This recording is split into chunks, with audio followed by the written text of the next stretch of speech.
Cricket और YouTube video में एक कॉमन चीज है, रियल गेम प्लेयर्स नहीं ये खेलते हैं। भाई को बैट तक पकड़ना नहीं आता है, हो सकता है बॉलर हो, क्या बोल ये क्या ही डिलीवर करेगा। पर जब हम ये स्टेटमेंट डिलीवरी सुने, लेकिन मैं आपको एक प्रॉमिस करना चाहता हूं कि रोहित शर्मा की कप्तानी में 2024 में बारबाडोस में हम जरूर भारत का झंडा गाड़ेंगे।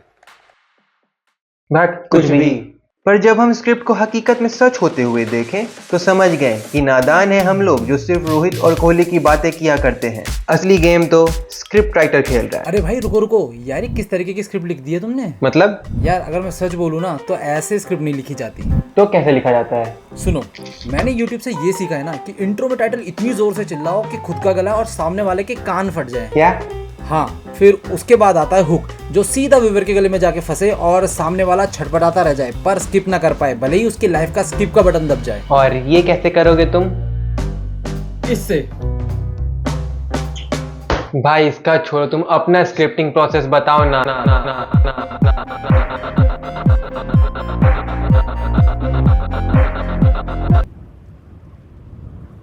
सोच में तो हम भी पड़ गए थे सुनकर कि बॉलीवुड मूवीज में भी स्क्रिप्ट होती है और उसको देखकर हम ये कह सकते हैं कि स्क्रिप्ट कोई भी लिख सकता है। पर लगातार 6 साल से वीडियोस बनाते बनाते हम ये पाए हैं कि ये 7 बेसिक एलिमेंट से आप किसी भी करण जौहर की मूवी को नोलन की मूवीज में बदल सकते हैं। इतना भी झूठ नहीं बोलना था। पहला है म्यूजिक जो स्क्रिप्ट में जान डालेगा। फिर सेकंड है एक स्पेसिफिक लैंग्वेज जिसे स्क्रिप्टिंग इजी लगने लगेगा। थर्ड वन में हम लोग देखेंगे कब कितना लिखना है और कम लिखकर हम लोग ज्यादा कैसे एक्सप्रेस कर सकते हैं। तो फोर्थ वन काफी यूनिक है जिसका नाम है सेकंड हुक, जो शायद तुमको और कोई भी नहीं बताएगा। फिर हम लोग देखेंगे हम एक फ्लैट स्क्रिप्ट से कैसे एक स्टोरी बना सकते हैं। फिर आता है विजुअल स्क्रिप्टिंग का प्रोसेस जो वीडियो को इंगेजिंग बनाएगा। पर ये सभी मेथड्स यूजलेस हैं अगर 7th वन सही से इंप्लीमेंट नहीं हुआ तो। भाई एडिटिंग करते वक्त ना म्यूजिक का यूज होता है। हाँ तो हम लोग एडिटिंग कर रहे हैं बस पेपर पर। इंटरेस्टिंग पर म्यूजिक स्क्रिप्टिंग तुम सोचो नहीं, हम बताते हैं। मान लो तुमको पता है कि वीडियो के इस सेक्शन में तुमको कुछ ड्रामेटिक फील करवाना है ऑडियंस को, तो तुम वैसा बैकग्राउंड म्यूजिक प्ले कर सकते हो लिखते वक्त। काफी इंस्पिरेशन और हेल्प मिलेगा। पर इसका एक प्रॉब्लम है, हो सकता है कि राइट मूड का ऑडियो ट्रैक खोजने में तुमको घंटों लग जाए और हेडफोन्स लगाए रखने से आपका भी कान दर्द करने लगे और तब आपका ध्यान आपके ईयरफोन्स पर जाए जो फिलहाल आपकी आर्थिक स्थिति दिखा रही है। तो चुपचाप इसका एक फोटो लेना है और स्टोरी लगा देना है। अब रिकमेंडेशंस तो काफी सारे हैं पर एक नाम थोड़ा कॉमन सा था, एको। तो मजाक में हम ये story with a message share कर दिए और वो सामने से हमको अपना एक प्रोडक्ट शेयर कर दिए। पर अगर ये एक टेक चैनल होता तो हम अनबॉक्स करते, एसेसरीज दिखाते, स्पेसिफिकेशंस पढ़ते। पर ये एक टेक चैनल नहीं है और ना ही हमको 1 भी रुपए मिला ऐसा करने का। पर बोलना तो पड़ेगा भैया, इस एको डेसिबल का बेस गजब का है और 10 दिन हो गया है पर हमको अभी तक चार्ज नहीं करना पड़ा। ईयरफोन निकालते ही फट से ऑटो कनेक्ट भी हो जाता है और वीडियोस बनाते वक्त जो खून पसीना आता है ये उसको भी टॉलरेट कर लेता है। For more you can check description. देखो लैंग्वेज तुम्हारा कुछ भी हो, इंग्लिश या हिंदी, दूसरों की तरह बोलने की कोशिश करोगे तो अच्छा लिख नहीं पाओगे और अच्छा अगर लिख भी दिए तो सबको पता चल जाएगा कि तुम कितने रियल हो। जैसे हम इसलिए नहीं बोलते क्योंकि हम कैमरा वाले भैया से इंस्पायर हैं, हम इसलिए करके बोलते हैं क्योंकि नॉर्मली हम करके ही बोलते हैं। शिट कर दिए। अब जैसे तुम देखे हम आज भी फंसते हैं लिखते वक्त, कभी फ्लो नहीं आता तो कभी समझ नहीं कि कौन सा वर्ड यूज करें। एक्टिव पैसिव वीक है मेरा। तो तुम भी मेरी तरह बोल बोल कर लिख सकते हो। हाँ, लोग तुम्हें पागल जरूर समझेंगे। जैसे अभी मेरी माता श्री पीछे से मेरा मिमिक्री कर रही है। अब उनको तो हम चुप करवा नहीं सकते पर उनको क्या पता कि डबल टैप करने से इसका ANC मोड ऑन हो जाएगा और फिर हमको उनका आवाज नहीं आएगा। अब भाई पैसा नहीं मिला इस चीज का, कितना प्रमोट करें। वर्ड टू वर्ड लिखने से आप कैमरा कॉन्फिडेंट तो हो जाते हैं पर सब कुछ लिखने का एक प्रॉब्लम भी है। कैसा बच्चा लोग है भाई, प्लीज शांत हो जाओ। और वो है इमोशंस। क्योंकि मानो ना मानो अभी हमारे अंदर के अमित जी उतना मैच्योर नहीं हुए हैं जो स्क्रिप्ट पढ़कर कैमरा के सामने इमोशंस दिखा दो। तो लिखना ही छोड़ दो। क्या? जैसे हमारे वीडियो के बीच में ऐसा कुछ रॉक लिप्स लगाते हैं, ये थोड़ा पर्सनल फील होता है। जैसे आशीष फ्रॉम पास्ट, जब हमको 1 to 1 कनेक्ट करना है अपने ऑडियंस से या फिर हर्ट टू हर्ट कुछ बोलना है। करो कुछ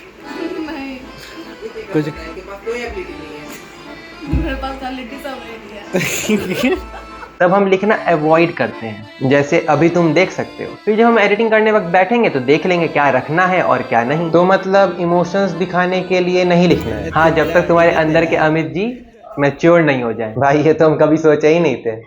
पर अभी तो 4, 5, 6 और मोस्ट इंपॉर्टेंट पॉइंट सब्सक्राइब करना बचा हुआ है, क्योंकि आगे चलकर इस क्रिएटिव क्रिएटर सीरीज में बहुत कुछ आने वाला है।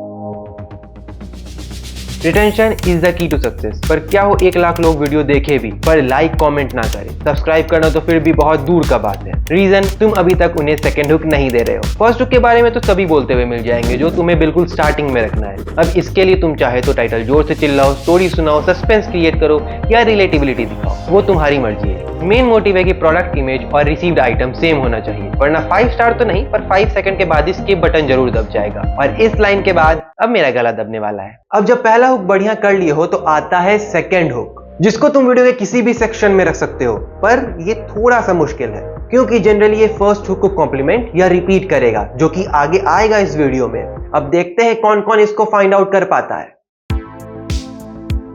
और वीडियो किसी भी निश का हो, फेस दिखे ना दिखे, पर story is the only reason to make audience care. Unscripted mode में आते हैं तो अगर तुम कभी स्कूल या कॉलेज का लेक्चर्स अटेंड किए हो तो एक टाइम के बाद बोर्डम होता है, तुमको टॉपिक को समझना पड़ता है, याद करना पड़ता है। जबकि तुम रामायण, महाभारत या फॉर एग्जाम्पल कोई एक मूवी देखते हो तो तुमको कभी याद तो नहीं करना पड़ता होगा। हाँ ठीक है, नोलन का मूवी देखकर हमको भी शुरू में समझ में नहीं आता था कि भाई क्या हो रहा है, एंडिंग में ये लट्टू रुका या नहीं रुका, ये आज तक हम खोज रहे हैं। पर दिमाग खुद से सोचने पर मजबूर होता है। अब स्टोरी टेलिंग का कोई डेफिनेट तरीका तो नहीं होता है, पर गूगल सर्च करने पर लाखों स्ट्रक्चर्स मिल जाएंगे।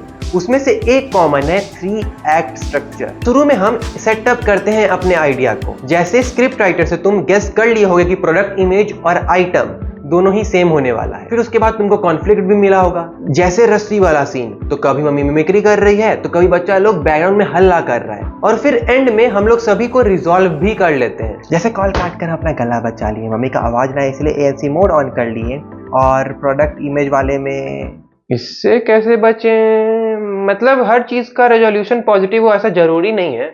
और एक प्रो टिप है ओपन एंड छोड़ना, मतलब कभी भी फुल स्टॉप वाला एंडिंग नहीं देना, एक स्पेस देना ताकि ऑडियंस खुद से सोच सके। परफेक्ट एग्जांपल है दृश्यम। वैसे ये जरूरी नहीं है और हर बार करना बहुत डिफिकल्ट भी हो जाता है, पर तुम चाहो तो ट्राई कर सकते हो। बट ये यूट्यूब है और ना चाहते हुए भी हम यही कहना चाहेंगे कि नो वन केयर्स। मतलब अभी हम देख रहे हैं, वीडियोस बना रहे हैं तो तुमको हम याद हैं। अब जब वीडियोस बनाना मुमकिन नहीं होगा किसी भी रीजन से तो लोग धीरे धीरे भूल भी जाएंगे। इसीलिए हम यही सोचते हैं कि इम्पैक्ट बड़ा होना चाहिए, कि even if my video ends you might forget my name but my story will stay in your heart.